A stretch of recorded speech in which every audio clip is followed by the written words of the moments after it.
Is there a good reason why the Queen actually got an exemption to be able to discriminate against people in her household? This is a question I got a lot like this when I posted about how the Queen, and now the King, has special exemptions from certain types of discrimination law in the UK. Specifically, they can discriminate against people on the basis of race and sex. A lot of people who didn't know about this then said, well, did they have a reason for this? Like, what was the reason that they wanted to do this discrimination? A lot of people wondered if this was about the Queen's ladies-in-waiting. Did she need an exemption from sex discrimination, for example, so that she could have ladies-in-waiting or some kind of equivalent for Prince Philip, the King, etc.? But that's not what the palace talks about when it goes back and forth with the government about the Sex Discrimination Act in the 70s. Instead, they say, you shouldn't be allowed to do this. It is inappropriate and derogatory for Her Majesty's policies to make it possible for proceedings to be brought against her in her own courts.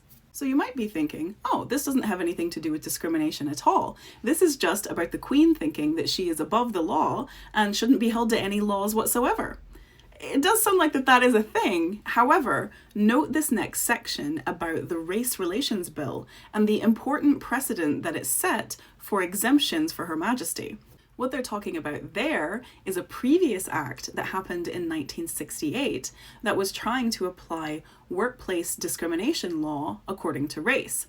And the Crown successfully lobbied to have the Queen exempted from this, not because she was above the law, but bear with me for a second. They wanted that exemption from the law because they did not appoint coloured immigrants or foreigners to clerical positions. They did, however, say that they would be open to applications for other, more domestic positions.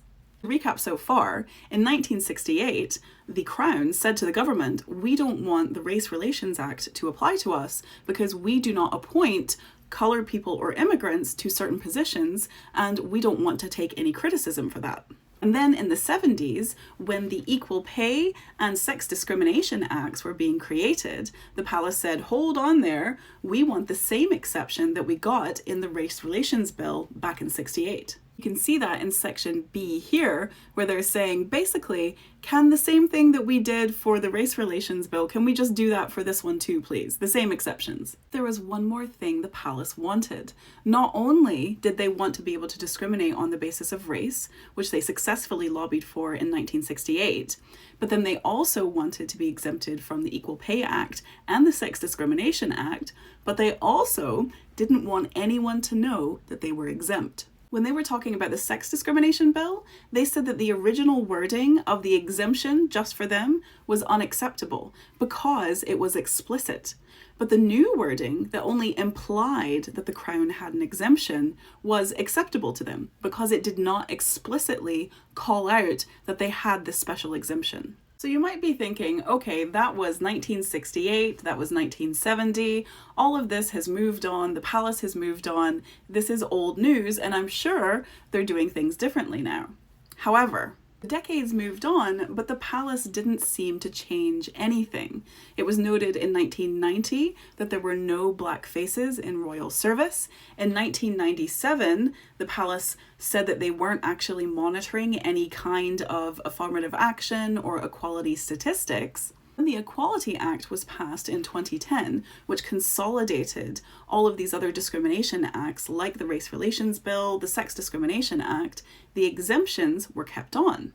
You can see in this side note, an explanatory note in the Equality Act, that it says the Act replicates the arrangements for discrimination legislation for taking proceedings against the Crown.